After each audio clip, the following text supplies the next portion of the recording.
আজকে তোমাদের আবারও দেখাবো ক্যানস্টার ফিল্টার কিভাবে ওয়াশ করবে। অবশ্যই কিন্তু একটাই কথা বলবো যে তোমরা কিন্তু অ্যাকুরিয়ামের ওয়াটারই ইউজ করবে, নাহলে কিন্তু ব্যাকটেরিয়াগুলো মারা যাবে। তো ফার্স্ট অফ অল লকটা আমাকে করে নিতে হবে। করে নিয়ে এটাই যেহেতু নিচের পোর্শনে লক নেই, ভালো করে দেখো, এটা হচ্ছে বলতে পারো সানসান কোম্পানির সবথেকে ছোটো ক্যানস্টার ফিল্টার। এর নিচের পোর্শন যে প্রপেলারটা মোটরটা সেটা কিন্তু বাইরে লাগানো, যার জন্য এখানে কিন্তু লকের ব্যবস্থা নেই। তো এর জন্য কি করতে হবে, উপরে যে আউটলেটের পোর্শনটা একটু জল থেকে উপরে তুলে নিয়ে তবে ফিল্টারটা ওপেন করতে হবে, নাহলে জলটা লিকেজ হবে।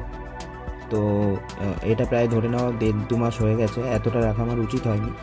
তো আর একটা জিনিস আজকে ইনস্টল করবো এর সাথে, সেটা হচ্ছে বায়োমিডিয়া। এটাতে কিন্তু কোনো বায়োমিডিয়া ছিল না, জাস্ট কিনে এনে স্পঞ্জ ছিল, সেটাতেই কিন্তু ফিল্ট্রেশন হয়েছে।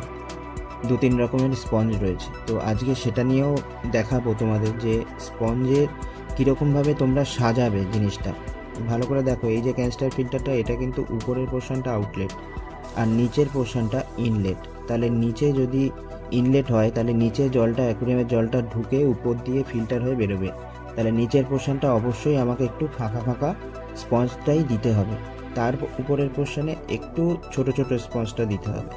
দেখো এইগুলো সব ওয়াশ করেছি, এর মধ্যে 3 রকমের স্পঞ্জ ছিল। এটা হচ্ছে বায়োমিডিয়াটা, এপিআইয়ের বায়োমিডিয়া আমার কাছে একটা ছিল প্যাকেট, তো সেটাই আমি নেট ব্যাগে ওয়াশ করে নেবো। ওয়াশ করে নিয়ে কিন্তু বায়োমিডিয়াটা দেবো। এবার কোন পজিশনে বায়োমিডিয়াটা দেবো সেটাও কিন্তু ডিপেন্ড করবে, ফিল্ট্রেশন কিন্তু সেটার উপরে ডিপেন্ড করবে।